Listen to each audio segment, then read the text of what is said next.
प्यारे बच्चों, bridge course अंतर्गत कक्षा 9वीं विषय गणित विद्यार्थी कार्य पुस्तिका में आज हम परिमाप व क्षेत्रफल के अधिगम परीक्षण पेज 80 से हल देखेंगे। प्रश्न पहला है, परिमाप ज्ञात कीजिए। और एक त्रिभुज बना है जिसकी भुजाएं हैं 4 सेंटीमीटर, 5 सेंटीमीटर और 6 सेंटीमीटर। तो परिमाप की परिभाषा आप पहले पढ़ चुके हैं कि किसी भी आकृति की भुजाओं की कुल माप, तो त्रिभुज की तीनों भुजाओं की माप हम जोड़ेंगे 4 धन 5 धन 6 तो होगा 15। इस प्रकार त्रिभुज की परिमाप होगी 15 सेंटीमीटर। अब हम दूसरा प्रश्न देखें तो इसमें एक पंचभुज बना है और इसकी भुजाएं हैं आपकी 6 सेंटीमीटर, फिर 6 सेंटीमीटर, 5, 6 और 5। इन सबको हम जोड़ देंगे तो जोड़ने पर मिलेगा 28, इसलिए इसकी परिमाप होगी 28 सेंटीमीटर। अब देखें हम अगला प्रश्न 2। इसमें हमें छायांकित और अछायांकित भाग का क्षेत्रफल बताना है। लिखा है इसमें प्रत्येक वर्ग यानी खाना 1 गुणे 1 का इकाई वर्ग के बराबर है।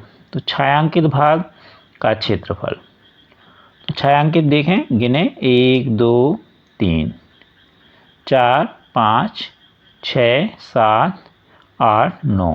तो छायांकित भाग का होगा 9 वर्ग इकाई और अछायांकित का होगा 1 2 3 4 5 6 7 8 9 10 11 12 13 14 15 16।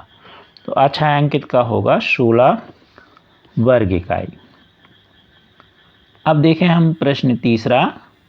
इसमें आपको क्षेत्रफल और परिमाप निकालना है, वही प्रत्येक वर्ग बराबर 1 गुणे 1 वर्ग इकाई का। पहले हम क्षेत्रफल देखें तो हम खाने गिन लें 1 2 3 4 5 6 7 8 9 10 11 12 13 14 15 16 17 18 19 20 और 1 21। तो क्षेत्रफल आ गया 21 वर्ग इकाई। अब परिमाप देखें तो मान लीजिए हम यहाँ से शुरू करें तो यहाँ से इसमें 1 2 3 4 5 6, तो यहाँ तक हो गई 6 इकाई। अब यहाँ से गिने 1 2 3 4 5 6, तो ये भी 6 हो गई। तो 6 6 12, ये 1 13, फिर 1 14 15 16 17 18 19 20 21 22 23 24। तो इस प्रकार परिमाप होगी 24 इकाई। अब हम देखेंगे अगला प्रश्न। इसमें हमें अनियमित आकृतियां बनी हैं और धागे की सहायता से हमें इनकी परिमाप निकालना है। ऐसा प्रश्न आप पिछले वीडियो में भी देख चुके हैं। तो आप या तो धागा को पूरी आकृति में रख दें या थोड़ा थोड़ा रखते जाएं और नापते जाएं।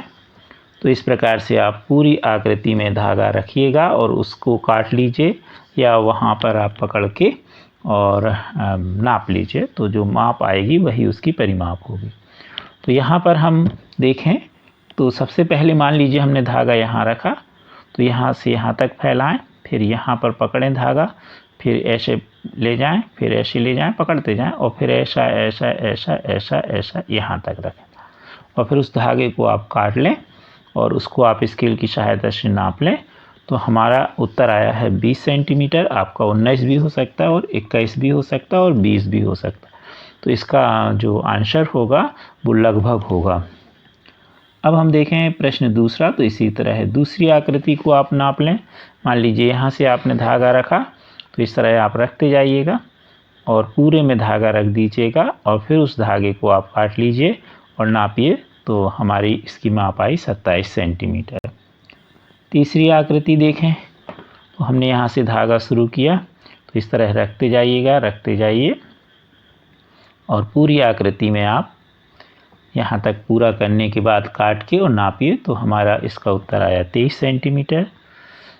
और इसी प्रकार चौथी आकृति में आप मान लीजिए हमने यहाँ से धागा रखा इस तरह से, और अब आप इस पूरी आकृति में धागा रख दीजिए, या तो गीला करके धागा रखिए तो जल्दी से उसमें रख जाएगा, सूखा धागा इधर उधर खिसकेगा, तो आप थोड़ा थोड़ा रख के नापिए। इसलिए हमने कहा हमारा इसका उत्तर आया 30 सेंटीमीटर। तो इस तरह से ये उत्तर जो होते हैं जिसमें डिफरेंट आकृतियाँ रहती हैं, मतलब आड़ी तिरछी, तो उसमें धागा रख के आप उसको नाप लीजिए तो आप उसका परिमाप निकाल सकते हैं। आप हमारे चैनल को शेयर सब्सक्राइब अवश्य कीजिए। Thank you.